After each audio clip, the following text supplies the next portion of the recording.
दोस्तों इस वीडियो के अंदर हम बात करेंगे CDS 1 2024 से रिलेटेड जो इंग्लिश वाला सब्जेक्ट है उसकी स्ट्रैटेजी जानेंगे और इसके सोर्सेज जानेंगे कि हमें कहाँ से पढ़ना है। ठीक है, वीडियो स्टार्ट करने से पहले बता देता हूँ कि जो हमारा CDS 2 2023 हुआ है उसके जो हमारे जीएस के सेक्शंस हैं जितने भी ज्योग्राफी हो गया, साइंस हो गया, पॉलिटी हो गया, हिस्ट्री हो गया, इन सब के हमने क्वेश्चंस के एनालिसिस किए हैं विद सोर्सेज और हमने प्रूव किया कि जो क्वेश्चंस आए हैं वो 99% हमारे कहाँ से आए हैं, स्टैंडर्ड बुक से आए हैं। ठीक है, जो हमारी NCERTs होती हैं। तो उस चीज़ को ही ध्यान में रखते हुए हम अपनी इंग्लिश की प्रिपरेशन भी करेंगे। ठीक है, इंग्लिश की प्रिपरेशन करने से पहले आपको पता होना चाहिए कि आप क्या हो, आप कितने पानी के अंदर हो। ठीक है, ये आपको कैसे पता चलेगा? ये आपको पता चलेगा प्रीवियस ईयर क्वेश्चन के पेपर को सॉल्व करके। कौन से पेपर आपको सॉल्व करने हैं? एटलीस्ट आपको 3 क्वेश्चन पेपर सॉल्व करने हैं पिछले साल के। CDS 2 2023 ये जो अभी लेटेस्ट हुआ है इसे छोड़ देना क्योंकि अभी लेटेस्ट हुआ है। इससे पहले वाले आप 3 कोई भी पेपर उठा लो, उन्हें सॉल्व करो आप। उसके अंदर जो आपके मार्क्स आएंगे, किसी में 60 आएंगे, किसी में 50 आएंगे, किसी में 70 आएंगे। ठीक है, उनका जो इन तीनों का जो एवरेज होगा वो आपका असली मार्क्स होंगे। ठीक है, और वहाँ से आपको पता चलेगा कि मेरी लेवल क्या है अभी CDS इंग्लिश में। ठीक है, किसी के 40 आ रहे होंगे यानी कि उसे बहुत ज़्यादा इंप्रूवमेंट की जरूरत है, किसी के 50 आ रहे होंगे वो अभी मीडियोकर होगा, किसी के 70 आ रहे होंगे यानी कि अच्छा है वो, किसी के 80 आ रहे होंगे वो बहुत अच्छा है। ठीक है, तो ऐसे आपको अपना लेवल पता चलेगा। ठीक है, उसके बाद अगर मैं बात करूँ अपने CDS के पेपर की, जो CDS 2 2023 हुआ है उसमें हमारा ये पूरा का पूरा हमारा एनालिसिस रहा है, जिसमें हमारे comprehension, synonym, completion of sentence, ordering of word, इन सारे सेक्शन से हमारे क्या हैं, क्वेश्चंस आए हैं। टोटल 120 क्वेश्चंस थे, जैसा आप लोगों को पता ही है। अच्छा, बात करते हैं सिनोनिम, इडियम्स एंड फ्रेजेस और एंटोनिम्स। इन्हें मैंने हाईलाइट कर रखा है, तो इसका एक अलग रीज़न है, ये मैं वीडियो के आगे डिस्कस करूंगा। तो अगर ये 120 क्वेश्चन का मैं अगर ट्राइफर्केशन करूँ तो ये कहीं ना कहीं इन 3 सेक्शंस के अंदर लाई करता है। पहला ग्रामर, दूसरा रीडिंग, तीसरा वोकैबुलरी। ठीक है, तो कुछ क्वेश्चंस इसके अंदर ऐसे हैं जो हमारे ग्रामर के रूल से सॉल्व होंगे। ठीक है, कुछ क्वेश्चन ऐसे हैं जो हमारे रीडिंग से सॉल्व होंगे। फॉर एग्जांपल S1 S6 जो हमारा बहुत ज़्यादा टाइम कंज्यूम होता है, वो हमारा रीडिंग अगर हमारी स्पीड सही है तो हमारा अच्छे से सॉल्व होगा। कॉम्प्रिहेंशन, अगर आपका रीडिंग अच्छी है तो अगर आपकी रीडिंग अच्छी है तो आप कॉम्प्रिहेंशन को जल्दी से पढ़ पाओगे, अच्छे से समझ पाओगे और उसे सॉल्व कर पाओगे। और हमारा जो लास्ट है वोकैबुलरी अगर आपकी अच्छी होगी तो सिनोनिम भी कर पाओगे, एंटोनिम भी कर पाओगे। ठीक है, और इडियम एंड फ्रेजेस भी आप वोकैबुलरी के अंदर ही डाल सकते हो। ठीक है, तो ये कहीं ना कहीं हमें कहाँ पे काम करना है, इन 3 सेक्शंस के अंदर अपना काम करना है प्रिपरेशन के दौरान। ठीक है, अच्छा, अब अगला क्वेश्चन क्या आता है कि कहाँ से पढ़ना है भैया। तो कहाँ से पढ़ना है, मैं आपको देखो 2 सोर्सेज हैं। एक तो है हमारी ये plinth to paramount by Neetu Singh ma'am. ठीक है, ये बुक को आप पढ़ सकते हो। दूसरा है हमारी SP बख्शी बुक जो बहुत ज़्यादा फेमस है, सबको पता है CDS एस्पिरेंट वालों को, तो यहाँ से आप पढ़ सकते हो। ठीक है, लेकिन दिक्कत यह है कि जो स्टैंडर्ड बुक्स होती हैं इनसे कोई पढ़ता नहीं है। अधिकतर लोग पढ़ते हैं कोचिंग वाले से, वो पढ़ाते हैं लिमिटेड रूल्स। ठीक है, उन लिमिटेड रूल्स से आते हैं लिमिटेड क्वेश्चंस। ठीक है, तो आप वो ना करके डायरेक्ट फ्रॉम हॉर्सेज माउथ आप सीधे यहाँ से पढ़ो। ठीक है, क्यों पढ़ो? क्योंकि आप खुद सोचो, जो कोचिंग वाले भी हैं हमारे, ठीक है, नथिंग अगेंस्ट देम, जो कोचिंग का भी कोई हमारा टीचर है वो भी कहाँ से पढ़ाता है, वो उसने कहीं कहीं और से थोड़ा ना कर रखा है, वो भी हमारा यहीं से पढ़ाता है वो। ठीक है, यहाँ से वो खुद पढ़ता है पहले। ठीक है, उसके बाद वो क्या करता है, पढ़ाता है। तो यहाँ पे लॉ ऑफ डिसिपेशन काम करता है। यहाँ पे पढ़ेगा वो, खुद समझ पाएगा 80%, खुद समझेगा, फिर जब दूसरों को समझाएगा तो समझा पाएगा 50%, जब दूसरों को समझाएगा 50%, तो हम लोग जो समझ पाएंगे एज एन एस्पिरेंट या फिर उनके स्टूडेंट, हम समझ पाएंगे 30%। जो 80 से 30% का जो सफ़र है, ये हमारा क्या हुआ, ये पूरा का पूरा हमारा डिसिपेशन लॉ पे चला और हमारा कितनी सारी नॉलेज हमारी वेस्ट हो गई। ठीक है, ये एक ह्यूमन नेचर होता है हमारा। तो इस चीज़ को आप क्यों होने दे रहे हो? आप सीधे कहाँ से पढ़ो, आप अपने सीधे सोर्सेज से पढ़ो जहाँ से वो खुद टीचर्स पढ़ते हैं। ठीक है, डायरेक्ट फ्रॉम हॉर्सेज माउथ। तो यहाँ से आप पढ़ो, और कैसे पढ़ना है ये भी मैं आगे बताऊंगा। ठीक है, अच्छा, अब इनमें से मैं बात करता हूँ कौन सी आपको पढ़नी है। ये तो 2 बुक मैंने बता दी हैं। तो देखो, जो हिंदी मीडियम वाले हैं वो तो आप इसे पकड़ लो, नीतू सिंह मैम को, इस बुक से पढ़ लो। क्यों? क्योंकि इसमें हिंदी और इंग्लिश दोनों के अंदर एक्सप्लेन कर रखा है। ठीक है, और बाकी जो अपना, अगर आपको थोड़ा हायर में लेवल में जाना तो आप ये पढ़ सकते हो, general English by SP Bakshi. ठीक है, बाकी मैं एक बार कहूँगा कि आप एक बार ये प्लिंथ टू पैरामाउंट पढ़ के देखो। क्यों? क्योंकि ये थोड़ी लेस बल्कि है, SP बख्शी थोड़ी बल्कि लगती है। ठीक है, SP बख्शी की मैं अगर बात करूँ तो ये इसके क्या है, इंडेक्स हैं SP बख्शी के। ठीक है, जहाँ पे आप देख सकते हो फंक्शन ऑफ टेंसेज है, वॉइस है, मोडल्स है, ठीक है, सेंटेंसेज है, क्लॉज हैं, ये सारी चीज़ें, आर्टिकल्स, नाउन वगैरह, ये सारी चीज़ें हैं। और ये है हमारा नीतू सिंह मैम का जो बुक है, उनका इंडेक्स, जिसमें हमारा वर्ब्स है, टेंस है, ये सारी चीज़ें हैं। ठीक है, यहाँ पे मैंने काटा क्यों लगा रखा है कि आपको ये सिनोनिम्स, एंटोनिम्स, इडियम, फ्रेसेस वगैरह ये सब यहाँ से नहीं करना है। ठीक है, कहाँ से करना है आपको इडियम्स एंड फ्रेसेस वगैरह सब, फिर मैं आगे बताऊँगा। यहाँ पे भी आपको देखो वोकैब की कुछ चैप्टर्स मिलेंगे, वो सब आपको नहीं करने हैं। ठीक है, यहाँ से आपको इस बुक का सोल पर्पस आपको क्या है, इस बुक का सोल पर्पस है कि ये जो ग्रामर वाला सेक्शन है केवल आप वो पढ़ो, केवल और केवल वो पढ़ना है। ठीक है, तो ये सारी आप चीज़ें यहाँ से पढ़ना। उसके बाद मैं बात करता हूँ कि आपको करना क्या है। उसके बाद आपको पढ़ने के बाद क्या करना है, फॉर एग्जांपल आपने यहाँ से कोई भी टॉपिक पढ़ा, फॉर एग्जांपल नाउन चूज़ कर लो आपने मान लो नीतू सिंह मैम की बुक से नाउन पढ़ा, ठीक है।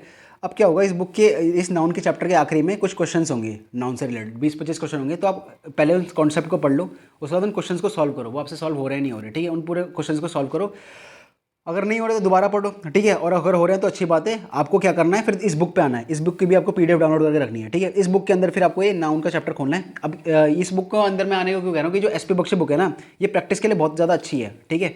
क्यों? क्योंकि इसके अंदर क्वेश्चंस काफ़ी ज़्यादा दे रखे हैं।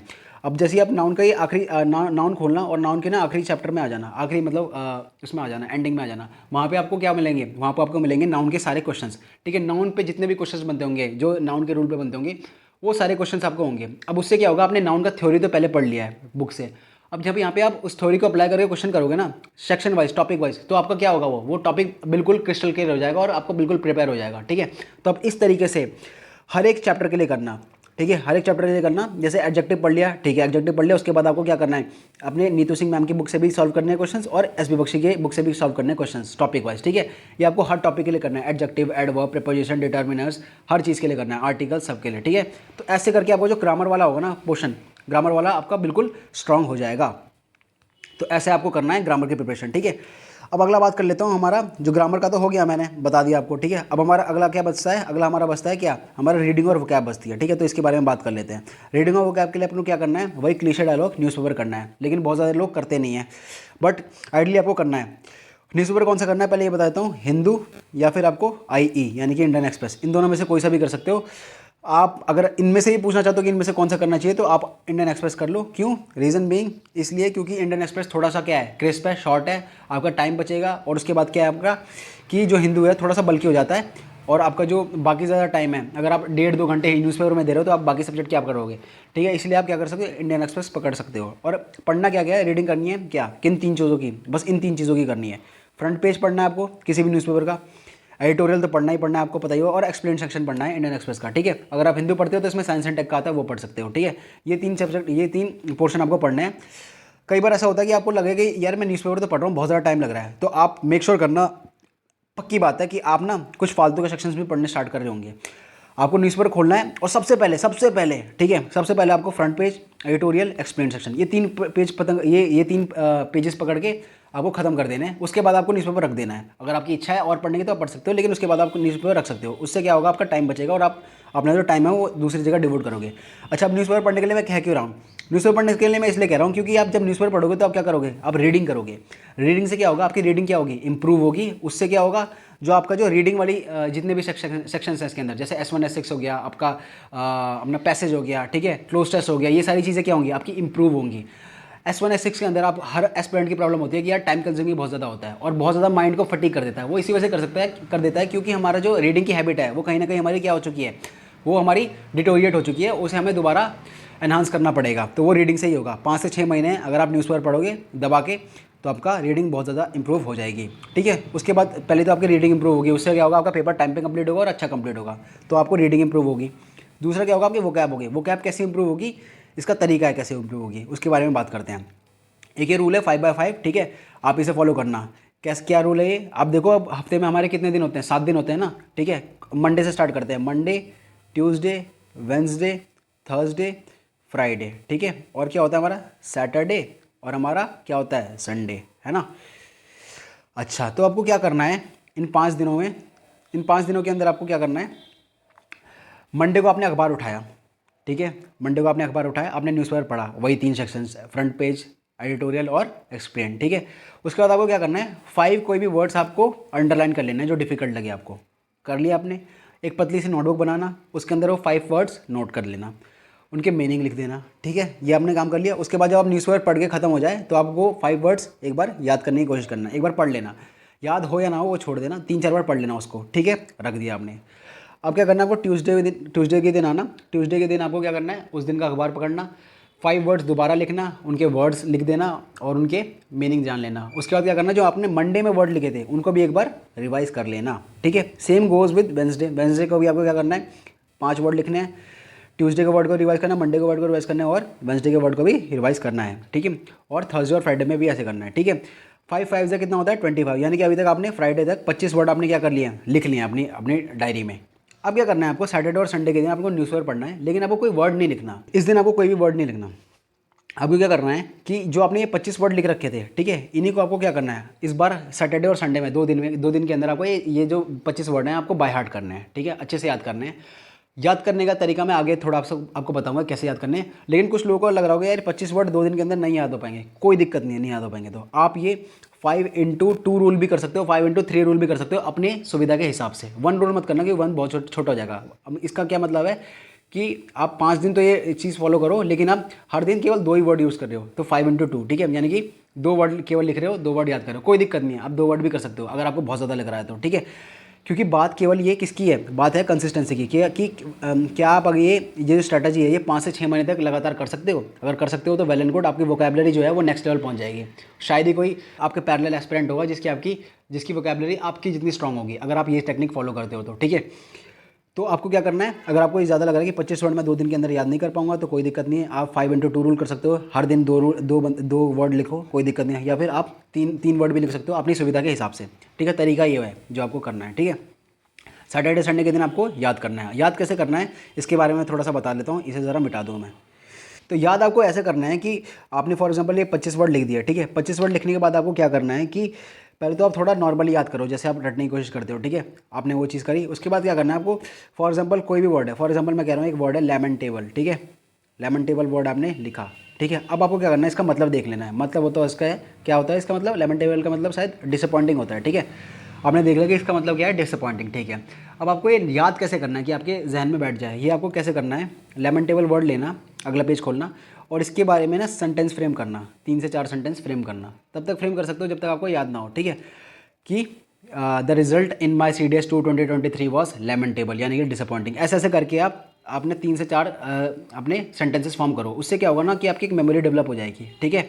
और आपका ये सब्जेक्ट है, ये जो सब्जेक्ट कह रहा हूँ, ये जो आपका वर्ड है वो याद हो जाएगा। ऐसे आपको 25 के 25 वर्ड के साथ करना है, ठीक है। अगर आपने कम वर्ड नोट किए हैं तो आप उनके, फॉर एग्जांपल अपने हफ्ते में 10 ही वर्ड नोट किए हैं तो आपको 10 वर्ड के साथ करना है, ठीक है। तो ये आपको करना है, ये साइक्लिक प्रोसेस है, आपको 6 महीने 5 महीने तक लगातार करना है, ठीक है। और अगर आप 5 6 महीने तक ये प्रोसेस फॉलो करते हो, वेदर और नॉट आपको याद हो रहा हो ना हो रहा हो उससे कोई फ़र्क नहीं पड़ता, ठीक है। आप लेकिन सैटरडे और संडे में आपको ये एफर्ट डालने हैं, ठीक है। क्योंकि ये क्या है, ये ना धीरे धीरे डेवलप होने वाली चीज़ें हैं। अगर आप 5 से 6 महीने तक कर लेते हो तो आपकी जो वोकैब है वो नेक्स्ट लेवल चली जाएगी। और मैं 90% श्योर हूँ कि आपका जो कोई भी आप वर्ड देखोगे तो आपको, आप भले ही उसे सॉल्व ना कर पाओ, लेकिन आपको ये रहेगा कि यार मैंने कहीं देखा तो है ये वर्ड, ये आपको साथ होगा, क्योंकि ये मैंने भी एक्सपीरियंस किया है ये इस वाले टेक्निक को फॉलो करके, ठीक है। तो आप ऐसे कर सकते हो। वो गैप बिल्ड करने का मैंने आपको तरीका बता दिया, ऐसे ही होता है, ठीक है। उसके बाद आपका क्या आता है, देखो हमने जो डिस्कस किया था स्टार्टिंग में, आपको क्या क्या चाहिए होता है, ग्रामर चाहिए होता है, वो मैंने बता दिया आपको 2 बुक के अंदर कर लेना। दूसरा चाहिए होता है रीडिंग, ठीक है। रीडिंग के मैंने आपको बता दिया न्यूज़पेपर पढ़ना है, वो क्या आपका भी मैंने बता दिया आपको 5x5 रूल, ठीक है। अब बात कर लेते हैं इन तीनों के अलावा आपको क्या करनी है। इन तीनों के आपको अलावा करनी है हमारी प्रैक्टिस, ठीक है। प्रैक्टिस आपको क्या क्या करनी है, फुल लेंथ करनी है, और आपको सेक्शनल भी करनी है। सेक्शनल एक तो टॉपिक वाइज मैंने बता दिए थे आपको कैसे, कि जैसे नाउन पढ़ा, उसके बाद आपको SP बख्शी और नीतू सिंह की मैम की जो बुक्स हैं उनके अंदर जो आपके वो क्वेश्चंस हैं नाउन से रिलेटेड वो सारे कर लेने, फिर एडजेक्टिव से, वो आपके टॉपिक वाइज हो गया, ठीक है। उसके बाद आप क्या करना कि प्रीवियस ईयर क्वेश्चन उठाना, आप 5 से 6 साल के क्वेश्चन पेपर उठा सकते हो, 7 से 8 साल भी जा सकते हो। 7 से 8 साल मतलब 14 से 16 क्वेश्चन पेपर आपके हो जाएंगे, जो कि बहुत ज़्यादा हैं, ठीक है, अच्छे हैं। तो आप ये उठाना, उनके आप मॉक्स लगाना स्टार्ट करना जब आपने पूरा रूल पढ़ लिया हो, ठीक है। रूल पढ़ लिया हो तो आपको मॉक्स लगाने हैं। उसके बाद आपको क्या करना है, इस टाइप का एनालिसिस बनाना है। ये CDS 1 2020 का एनालिसिस है जो मैंने बनाया था अपनी प्रिपरेशन के दौरान। तो इसमें मैंने क्या लिख रखा है, यहाँ पे देखो, ये रीडिंग कॉम्प्रिहेंशन है। 2/10 का क्या मतलब है कि यानी कि 10 क्वेश्चन में से रीडिंग कॉम्प्रिहेंशन के 10 क्वेश्चन आए थे, जिसमें से मेरे 2 क्वेश्चन जो थे वो गलत थे, बाकी 8 क्वेश्चन ठीक थे। और ऐसे जैसे सिनोनिम वाले को पकड़ो तो इसमें क्या लिख रखा है मैंने, 3/10 और 2 लेफ्ट लिख रखा है, यानी कि 10 क्वेश्चन सिनोनिम के थे CDS 2 2020 में, जिसमें से मेरे 3 गलत हुए और जो 2 थे मैंने लीव कर दिए और केवल 5 अटैम्प्ट करे और वो 5 के 5 सही थे।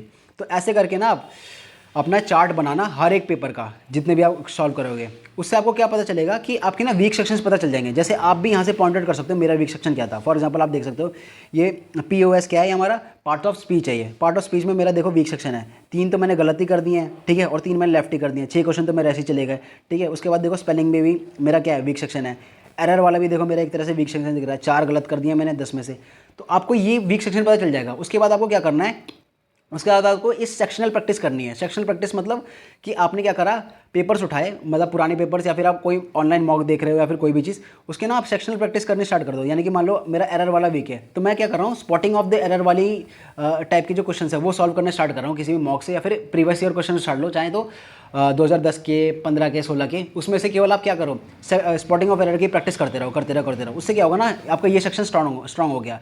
अब मेरे को इस सेक्शन के बारे में वरी करने की जरूरत नहीं है। उसके बाद जो आपका दूसरा वीक सेक्शन था आप उसमें मूव कर जाओ, जैसे पार्ट ऑफ स्पीच वीक है तो उसमें मूव कर जाओ। तो ऐसे करके आपको प्रैक्टिस करनी है। इस तरीके से आप करोगे तो आपका जो इंग्लिश है ना वो हमें आराम से, आप 5-6 महीने तक करो, 70+ आराम से जाएगा, ठीक है। उसके बाद आपको ये क्या नहीं करना है, ये बहुत ज़्यादा इंपॉर्टेंट है, ठीक है। ये बहुत ही ज़्यादा इंपॉर्टेंट है, इस पर ज़्यादा ध्यान देना। क्या नहीं करना आपको, वोकैब की वीडियोज़ नहीं देखनी टीचर्स के द्वारा जो बनाई जाती है, वो एक फ्रॉड होता है बहुत बड़ा, वो आपको नहीं करना है, प्लीज़ मत करना, क्योंकि वोकैब धीरे धीरे बिल्ड होती है। ऐसे केवल किसी के वर्ड लिखवा देने से ऐसे करके बिल्ड नहीं होती है वोकैब, ठीक है। वो आपको वर्ड लिखवा देंगे, आपकी डायरी भरती जाएगी 500-500 वर्ड हो जाएंगे, फिर वो जब पेपर हो जाएगा वो कहेंगे देखो हमारी डायरी में से क्वेश्चन आए हैं, जो कि सही बात होती है, आए भी हैं, बट क्या वो ह्यूमनली पॉसिबल था 500 वर्ड याद कर लेना एकदम से झटके में? नहीं था, ठीक है। तो आपको वो नहीं करना है, वो कैब की वीडियो आपको नहीं देखनी है, वो आप अपना टाइम डिवोट करो जीएस की स्टडी में या फिर अपने मैथ्स की प्रैक्टिस में, ठीक है। दूसरा क्या नहीं करना आपको, जो बहुत बड़ा फ्रॉड चलता है हिंदू और इंडियन एक्सप्रेस के एडिटोरियल वीडियोस, कि आप न्यूज़पेपर मत पढ़ो। ये लोग क्या करते हैं, आपको न्यूज़पेपर पढ़ने के लिए एंटी कर देते हैं बहुत ज़्यादा, कि आप नहीं न्यूज़पेपर मत पढ़ो, आपका बहुत ज़्यादा टाइम वेस्ट होगा, इससे बेटर है कि आप हमारा एनालिसिस देख लो, क्योंकि एनालिसिस देखोगे तो उनके वीडियोज़ के व्यूज़ बढ़ेंगे तो उनका चैनल पुश होगा तो ज़्यादा मनी अर्न करेंगे और उनकी वॉच टाइम बढ़ेगा। तो आप इन सारी चीज़ों के चक्कर में मत पड़ो। आपको क्या करना है, ये सारी वीडियोस नहीं देखनी है बिल्कुल भी। क्यों नहीं देखनी है भाई, आप एक मेरे को बात बताओ, न्यूज़पेपर पढ़ने का मैंने सोल पर्पस आपको क्या बताया था, आपकी वोकैब बिल्ड होगी और रीडिंग बिल्ड होगी। वोकैब किसी के वर्ड लिखवा देने से नहीं होती, ठीक है। ऐसे तो आप एस पी बख्शी बुक खोल लो, उसके पीछे इतने सारे वर्ड दिए हुए हैं अच्छे अच्छे, मैं वहाँ से क्यों नहीं बोल रहा आपको याद करने के लिए, क्यों? क्योंकि वो याद करने वाली चीज़ एक लिमिट के बाद खत्म हो जाती है, आप कितने याद कर लोगे, ठीक है। तो वो वर्क नहीं करता। और दूसरी बात मैंने किस लिए बताया था आपको, न्यूज़पेपर पढ़ना है, रीडिंग के लिए पढ़ना है। ये लोग क्या कर रहे हैं, कह रहे हैं कि न्यूज़पेपर मत पढ़ो, हम आपको एडिटोरियल करा देंगे। अरे भैया, हम यूपीएससी सीएससी या फिर आईएएस के लिए प्रिपेयर थोड़ा ना कर रहे हैं कि हमें पेपर 2 के लिए प्रिपेयर करना है, हमें तो सीडीएस के लिए प्रिपेयर करना है। तो अगर आप ये मेरे को बात बताओ, न्यूज़पेपर छोड़ के आप ये देखोगे एडिटोरियल वीडियोज़, तो क्या आपकी रीडिंग स्पीड बढ़ेगी? क्या नहीं बढ़ेगी। क्यों? क्योंकि आप तो रीड ही नहीं कर रहे, और वही सोल पर्पस था न्यूज़पेपर पढ़वाने का मेरे को आपको, ठीक है। तो आपको क्या करना है, एडिटोरियल वीडियोज़ जो होती हैं ये नहीं देखना, बिल्कुल भी नहीं देखना, ठीक है। और वोकैब की वीडियोस बिल्कुल भी नहीं देखना, चाहे जो कोचिंग वाला, जो कोचिंग ले रहा हो बच्चा वो भी, और जो सेल्फ प्रिपेयर कर रहा हो वो तो बिल्कुल ना देखे, ठीक है। तीसरा मैंने क्या लिख रखा, avoid too many coaching channels, ठीक है। जो आपका प्रिपरेशन है ना वो स्टैंडर्ड बुक्स पे रखो। जितने भी लोगों ने आज तक क्रैक किया है वो स्टैंडर्ड बुक से ही पढ़ के क्रैक किया है, ठीक है। वो अलग बात है कि पेपर क्लियर होने के बाद जो कोचिंग सेंटर्स हैं उन बच्चों को अट्रैक्ट कर लेते हैं और कहलवा देते हैं कि हमने हमारे यहाँ से प्रिपेयर किया है, वो तो एक अलग लेवल पे फ्रॉड चल रहा है, ठीक है। तो स्टैंडर्ड बुक पे प्रिपेयर करो आप। और जो दूसरी बात कर लेता हूँ मैं, जो बच्चे हमारे कोचिंग सेंटर में पढ़ रहे हैं उनका क्या करना है, तो कोई दिक्कत नहीं है गाइज, आप लोग पढ़ो कोचिंग सेंटर में, क्या पता वो अच्छा पढ़ा रहे हो, लेकिन आप एक चीज़ ज़रूर करना, जो आप अपना ग्रामर पढ़ रहे हो तो यहाँ से प्रैक्टिस जो मैंने बताया था ना टॉपिक वाइज आप ये सॉल्व करो, ये ज़रूर करना टू मेक श्योर कि जो आपको पढ़ाया जा रहा है कोचिंग सेंटर में क्या वो सच में बेनिफिशियल है। कि क्या आप नाउन के क्वेश्चंस जो इसमें एसपी बख्शी में दे रखे हैं स्पॉटिंग ऑफ एरर के फॉर्म में और फिल इन द ब्लैंक्स के फॉर्म में, वो आप सॉल्व कर पा रहे हो नहीं कर पा रहे हो? अगर नहीं कर पा रहे हो तो टेंशन वाली बात है, फिर आप कोई दिक्कत नहीं है, होपलेस मत होना, इसी बुक को आप एक बार पढ़ के देखना और आप सॉल्व करके देखना, हो जाएंगे, ठीक है। तो ये आपको करना है। और जो मैंने प्रैक्टिस का मेथड बताया था कि आपको ये वो क्या वाला, ये जो कोचिंग वाले बच्चे हैं वो भी कर सकते हैं, ठीक है। और जो ये वाला बताया था ये हर किसी को करना है, कोचिंग वाले को भी करना है और जो सेल्फ प्रिपरेशन कर रहे हैं उन्हें भी करने हैं, ठीक है। तो ये आपको डोंट्स हैं, ये बिल्कुल भी नहीं करने हैं आपको, ठीक है। और जो दूसरा पॉइंट है मैं ये कहना चाहता हूँ कि आप चाहे कोचिंग के हो या फिर आप मेरी वीडियो देख के अपनी प्रिपरेशन स्टार्ट कर रहे हो, हमेशा अपने से 2 क्वेश्चन पूछो जब भी आप कंफ्यूज हो या फिर आपको स्केप्टिकल लगे कि यार मेरी प्रिपरेशन सही चल रही है नहीं चल रही। क्या पूछो कि what is the need and demand of the English paper, क्या नीड एंड डिमांड है इंग्लिश पेपर का, कि आपकी रीडिंग अच्छी होनी चाहिए, आपको रूल्स आने चाहिए, है ना, आपके वोकैब वगैरह अच्छी होनी चाहिए, ठीक है। आप टाइम पे कंप्लीट कर पा रहे हो कि नहीं कर पा रहे हो उसके अपने क्वेश्चन पेपर को, ये आप एग्जाम टाइम में जाके होपलेस तो नहीं हो पा रहे, ठीक है। ये सारी क्या है हमारी, ये सारी हमारी नीड एंड डिमांड है क्वेश्चन पेपर की, ठीक है।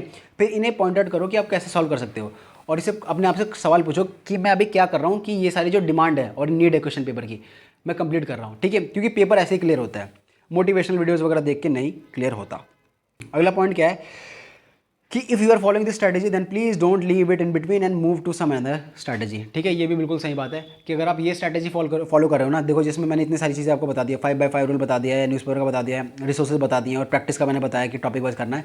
तो आप मतलब जो सेल्फ वाले प्रिपेयर कर रहे हैं तो वो तो प्लीज़ आप इस स्ट्रैटेजी पे स्टिक करिए, या फिर आप किसी और स्ट्रैटेजी पे भी हैं तो आप उसी पे स्टिक करिए, मेरी स्ट्रैटेजी में मत आइए। क्यों? क्योंकि आप कई सारे स्ट्रैटेजी को फॉलो करोगे तो आपको बहुत ज़्यादा कन्फ्यूजन होगी, है ना।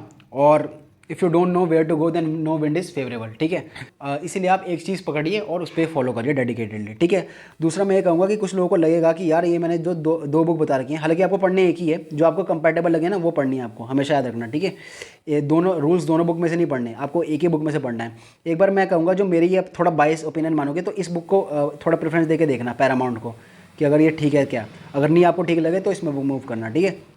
हाँ, तो मैं क्या कह रहा था कि आपको कुछ लोगों को लग रहा होगा कि यार पूरी की पूरी बुक पढ़नी है, कोई वीडियो वो नहीं है क्या, शॉर्टकट मेथड नहीं है क्या कि वीडियो देख लेता हूँ या फिर कोई कोर्स लॉन्च कर दे उसमें से पढ़ लूँगा। तो देखो ऐसा नहीं होता, मैंने आपको बताया था ना, लॉ ऑफ डिसिपेशन।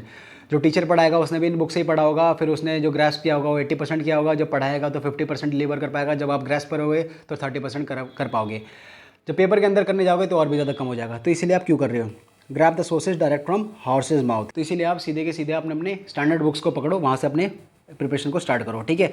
क्यों करो, क्योंकि आप यार एक बार अपने पढ़ लोगे ना अच्छे स्टैंडर्ड बुक से, तो आपको बार बार पढ़ने की जरूरत नहीं है। जब भी आपका पेपर नजदीक आएगा आप चुपचाप अपनी बुक्स खोलना और उन्हें रिवाइज करके चले जाना, ठीक है। अब ऐसा क्या हो रहा है कि हर बार अगला अटैम्प्ट आ रहा है, अब हर बार आप एक ना नया कोर्स ढूंढ रहे हो कि यार इस बार को इंग्लिश पढ़ा दे, इस बार को इंग्लिश पढ़ा, ऐसे मत करो, ठीक है।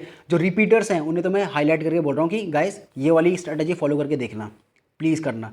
अगर आपके 70 मार्क्स से ज़्यादा नहीं आ रहे इंग्लिश में तो आपको टेंशन लेने की ज़रूरत है, चाहे वो रिपीटर हो चाहे वो कोई भी हो, क्योंकि आपका OTA क्लियर नहीं होगा या फिर IMA भी क्लियर नहीं होगा, बहुत ज़्यादा मुश्किल हो जाएगा, ठीक है।